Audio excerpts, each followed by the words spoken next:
좋은 날입니다. 5월 13일 화요일 GT 묵상에 함께 하신 여러분 환영하고 축복합니다. 오늘은 욥기 8장 1절에서 22절 말씀으로 나중은 심히 창대하리라 라는 제목으로 하나님 말씀 나누도록 하겠습니다. 본문 말씀 함께 읽어봅니다. 제8장 수아 사람 빌닷이 대답하여 이르되 네가 어느 때까지 이런 말을 하겠으며 어느 때까지 네 입의 말이 거센 바람과 같겠는가? 하나님이 어찌 정의를 굽게 하시겠으며 전능하신 이가 어찌 공의를 굽게 하시겠는가? 네 자녀들이 주께 죄를 지었으므로 주께서 그들을 그 죄에 버려두셨나니 네가 만일 하나님을 찾으며 전능하신 이에게 간구하고 또 청결하고 정직하면 반드시 너를 돌보시고 네 의로운 처소를 평안하게 하실 것이라. 네 시작은 미약하였으나 네 나중은 심히 창대하리라. 청하건대 너는 예시대 사람에게 물으며 조상들이 터득한 일을 배울지어다. 우리는 어제부터 있었을 뿐이라 우리는 아는 것이 없으며 세상에 있는 날이 그림자와 같으니라. 그들이 네게 가르쳐 이르지 아니하겠느냐? 그 마음에서 나오는 말을 하지 아니하겠느냐? 왕골이 진펄 아닌 데서 크게 자라겠으며 갈대가 물 없는 데서 크게 자라겠느냐? 이런 것은 새순이도다 아직 뜯을 때가 되기 전에 다른 풀보다 일찍이 마르느니라. 하나님을 잊어버리는 자의 길은 다 이와 같고 저속한 자의 희망은 무너지리니 그가 믿는 것이 끊어지고 그가 의지하는 것이 거미줄 같은즉 그 집을 의지할지라도 집이 서지 못하고 굳게 붙잡아 주어도 집이 보존되지 못하리라. 그는 햇빛을 받고 물이 올라 그 가지가 동산에 뻗으며 그 뿌리가 돌무더기에 서리어서 돌 가운데로 들어갔을지라도 그곳에서 뽑히면 그 자리도 모르는 체하고 이르기를 내가 너를 보지 못하였다 하리니 그 길의 기쁨은 이와 같고 그 후에 다른 것이 흙에서 나리라. 하나님은 순전한 사람을 버리지 아니하시고 악한 자를 붙들어주지 아니하시므로 웃음을 네 입에 즐거운 소리를 네 입술에 채우시리니 너를 미워하는 자는 부끄러움을 당할 것이라. 악인의 장막은 없어지리라.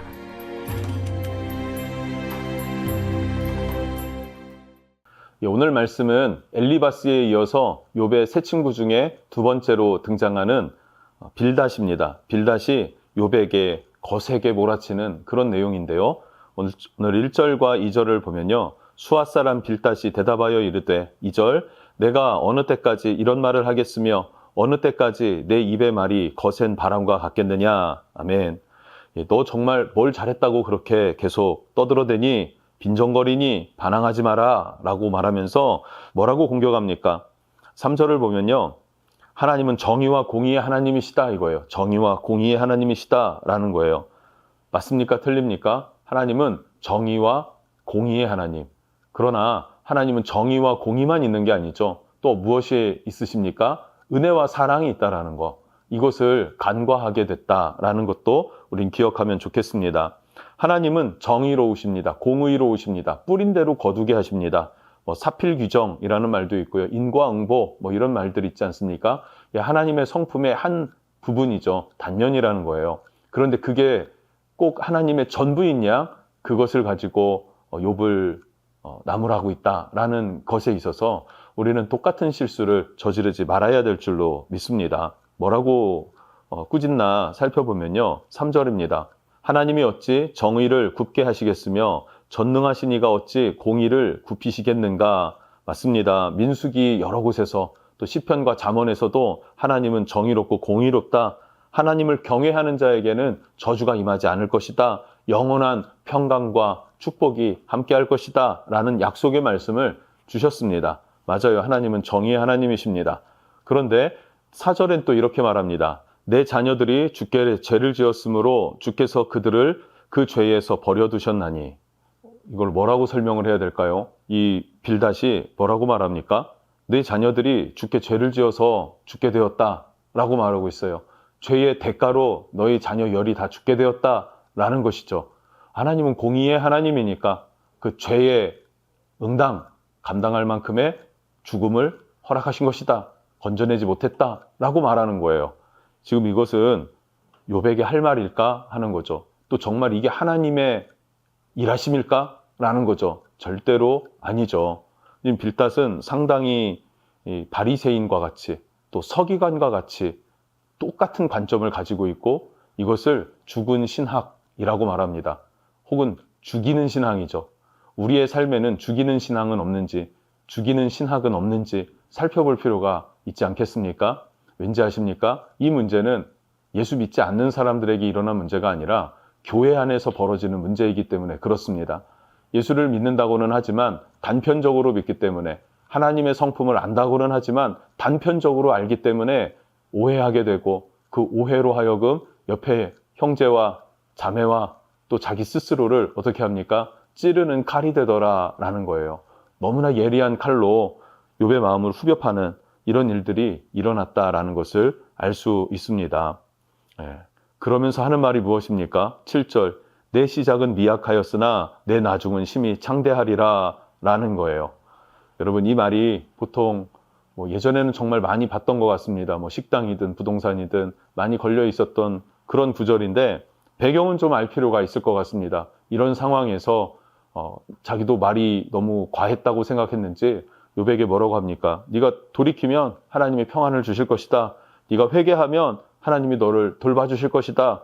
그러니 너의 시작은 지금 미약해졌지만 나중은 심히 창대하리라. 그러나 중간에 뭐가 생략됐죠? 행간의 의미, 그것은 회개하면이라고 하는 정죄가 들어가 있는 거예요. 근데 이 정죄는 바른 정죄가 결코 아니다. 1장, 2장에 이미 욥에게는 의인이다라는 선언으로 시작이 되지 않습니까? 의인도 환난을 당할 수 있다. 의인도 고난을 경험할 수 있다. 시험이 찾아온다는 말입니다. 왜 찾아옵니까? 그 시험을 통해서 하나님의 뜻이 이루어지고 그 시험을 통해서 우리의 믿음이 확증되어지는 그 과정은 필요하기 때문에 라는 것을 우린 기억하면 좋겠습니다. 참 이런 빌닷이라는 사람을 우리로 하여금 화가 나게 합니다. 성급한 판단 그리고 무식한 해결책 이것으로 욥에게 더욱 고통을 주더라라는 거예요. 우리는 욥처럼 이런 사람들의 고통을 비난을 받는 날도 있을 것이고 또 우리가 또 빌닷이 되어서 욥을 공격하듯이 우리도 형제와 자매를 공격할 수도 있다라는 존재가 나이다라는 걸 여러분 꼭 기억하셨으면 좋겠습니다. 두 번째로 8절부터 19절까지의 말씀을 보면요. 조상의 말에서 지혜를 찾아라 라고 말하고 있어요. 8절 생각하건대 너는 옛 시대 사람들에게 물으며 조상들이 터득한 일을 배울지어다 라고 말해요. 지금 빌닷은 욥의 상황이 애처롭게 됐다고 해서 내가 욥보다 낫다, 더 괜찮다, 괜찮은 사람이다 라고 지금 생각하고 있습니다. 그러나 전혀 아니죠. 결국에 하나님께서 이 세 친구를 상당히 꾸짖으시는 모습 그것을 볼 수 있습니다. 우리가 지난번 살펴봤던 엘리바스라는 친구는요. 영적 체험이라는 것으로 자기 권위를 세웠어요. 그리고 욥을 지적하고 정죄하고 공격했습니다. 그런데 오늘 말씀을 보니까 빌닷은 뭐라고 합니까? 자기의 전통을 근거로 욥을 비난하고 정죄하더라라는 것이죠. 여러분 영적 체험도 중요합니다. 전통도 교회의 전통도 중요합니다. 그런데 그것이 아니라 진리는 성경을 통해서 분별할 수 있어야 한다라는 걸 기억하시길 바라요. 전통을 통해서 신앙이 전수되는 것도 아니고요. 영적 체험을 통해서 신앙이 전수되는 것도 아닙니다. 진리의 말씀이죠. 이것을 오래 듣고 아는 것에서 그쳐서는 안 되고요. 깊게 읽고 묵상하는 삶을 살아내야 합니다. 묵상하는 삶, 그리고 그 묵상한 것을 기록하고 기록된 대로 지키고 순종하는 삶. 말씀을 따라 사는 실제가 있어야 된다는 거예요. 묵상과 삶의 실제, 이 두 가지가 우리로 하여금 분별력을 준다라는 사실을 여러분 기억하기를 바라요. 이것이 8절부터 19절까지의 내용인데 사실은 읽어도 그 말이 그 말 같은 귀에 들어오지 않는 비인격적인 사람의 정죄입니다. 왕골과 갈대에 대해서 11절에 말합니다. 습지대에 살죠. 그러나 습지대의 그 습기가 다 말라버리면 어떡합니까? 죽어버리고 허망해지는 것 아니냐. 마찬가지로 하나님의 뜻에서 벗어나면 너는 망한다, 죽는다, 재앙이다. 그러니 회개해라 이거예요. 14절에는 거미줄 예를 듭니다. 거미줄이 길을 꽉 막고 있는 것 같지만 거미줄은 금세 무너지는 것 아닙니까? 없어진다라는 거예요. 허망하다는 것이죠. 그러니 인생이 그와 같으니 거미줄 같으니 회개하고 돌이켜라. 17절에는 나무 뿌리 이야기를 합니다. 중동에서 자라는 나무들은 그 뿌리가 굉장히 힘차게 뻗어나가고 깊게 뻗어나간다고 합니다. 왜냐하면 물을 찾아야 하기 때문에. 심지어 바위도 깨트리고 뚫고 들어가서 뿌리를 뻗는다라고도 하는 거예요. 그러나 그 나무도 그 뿌리를 땅에서 뽑아버리면 어떻게 됩니까? 뭐 아무 의미가 없죠. 마찬가지로 인생이 그러하다, 허망하다, 그러니 회개하라, 돌이켜라 라고 굉장히 강력하게 쏴붙이는 모습들을 보게 됩니다. 지금 이 빌닷의 말들이 다 옳은 말이죠. 옳은 말이고 맞는 말인데 전혀 공감도 안 되고 전혀 동의해 줄 수도 없는 그런 말들이에요. 왜 그렇습니까? 말은 맞는데 우리 인생이 그렇게 단적으로 A 아니면 B 이렇게만 나눠지던가요? 1 더하기 1은 2다 라는 것으로 딱 맞아 떨어지는 것이 인생인가요? 여러 변수가 있습니다. 그래서 때로는 하나랑 더했는데 2가 아니라 마이너스가 될 수도 있고요. 10, 20, 100이 될 수도 있는 그런 상황도 있지 않는가 하는 것이죠. 그런데 이 빌닷은 어떻습니까? 하나님에 대해서도 단면적으로 알고 사람에 대해서도 단면적으로만 알아요. 그러니까 이것을 잘못 연결을 시켜놨더니 정말로 함께하기 힘든 그냥 눈을 마주치고 한 공간에 있는 것도 정말로 고통스러운 그런 사람 빌닷이 되지 않습니까? 우리는 빌닷과 같은 사람이 되지 않도록 어떻게 해야 될까요? 한번 돌아보고 또 하나님 말씀 앞에 설 수 있는 분별력을 달라고 하나님 앞에 기도할 수 있는 은혜를 주셨으면 좋겠습니다. 하나님은 이 말씀을 통해서 우리로 하여금 이렇게 무례하고 이렇게 비참한 말을 내던지는 이런 사람 되지 말아라 라고 우리를 가르쳐 주신다라고도 생각을 해봅니다. 마지막 20절부터 22절에는 미안했는지 조금 돌이켜서 네가 좀 해결한다면 하나님이 붙드실 것이다, 기쁨 주실 것이다 라고 합니다. 그러나 이거는 소리공해죠. 잔소리죠. 정말 무의미한 잔소리고 소리공해예요. 차라리 없는 게 백배 천배 나은 말이죠. 여러분 오늘 이 말씀을 통해서 내가 빌닷은 아닌지 혹은 내가 욥처럼 동일한 고통을 경험한 것은 아닌지 한번 돌아볼 수 있었으면 좋겠습니다. 기도하겠습니다.